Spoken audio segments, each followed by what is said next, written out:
শুভ সন্ধ্যা সবাইকে। দেখুন, উৎসব আসে উৎসব যায় প্রতি বছর, কিন্তু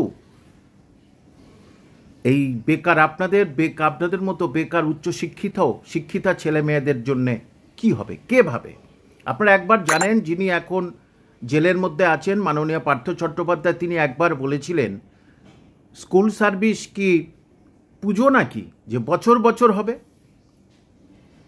আবার দেখবেন কালকের বা কাউকে বলতে দেখবেন আপনারা যে ধর্ম যার উৎসব সবার, কিন্তু আপনাদের মতো হতাশগ্রস্ত বেকার ছেলে মেয়েদের মনের উৎসবটার দিকে কেউ কি একবার তাকাবে না? আপনারা বারবারই আপনাদের আমি বলেছি, আমি বহুবার প্রতিবাদ করে আপসেট হয়ে যাওয়ার পরে সরে এসেছিলাম। তারপরে আবার ফের আমাকে বলা হয়েছিল, আপনাকে আমরা বলছি এটার সমাধান করব। কোথায় সমাধান? তারপরেই পুরোপুরি চলে আসলাম। এখন পুরোপুরি আপনাদের পাশে, আপনাদের সঙ্গে।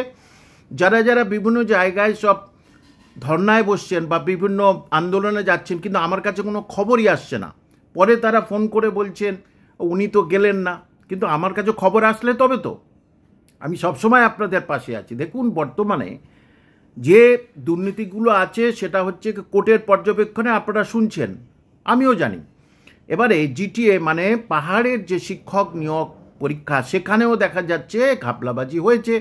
সেই নিয়ে কিন্তু আবার সিবিআই তদন্ত শুরু করেছে। আবার রাজবংশী স্কুলে, সেখানেও যারা রাজবংশী নন তারা সেখানে চাকরি পেয়েছে। সেই নিয়ে অনেক কিছুই হয়েছে। উত্তরবঙ্গ থেকে বহু মানুষ, তারা আমাকে ব্যক্তিগতভাবে চেনেন, ফোন করেছিলেন বেশ কিছু দিন আগে। তখনও বলেছিলাম সরকারকে, কোনো মাথা ঘামায়নি। এইবারে নতুনভাবে যেটা দেখুন, পিএসসিতে আপনারা কোনো রকমের মানে ওএমআর শিটের জেরক্স পাননি, এবং আপনারা কোনো কপি পাননি, এবং আপনারা কোশ্চেন পাননি। দিয়ে দিল অ্যান্সার কি? অদ্ভুত ধরনের ব্যাপার।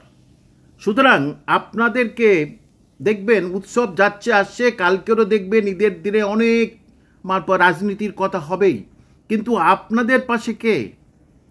আপনাদের কথাটা কে ভাববে? হ্যাঁ, এখন হচ্ছে মামলার রায়টা বার হয়ে গেলে বিজ্ঞপ্তি দেওয়ার কোনো অসুবিধা নেই। ভোটের পরেই যেন সব কিছু সুন্দর এবং সুষ্ঠুভাবে হয়, সেটা আমি সাংবাদিকদের কালকেরই বলবো। আপনাদের কথা দিচ্ছি, সব কিছু ভোটের পরে যেন সুন্দর সুষ্ঠুভাবে হয়।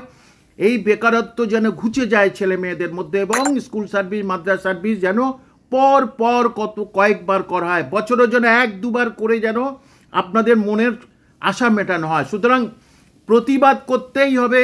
প্রতিবাদের ভাষা আপনারা হারালে চলবে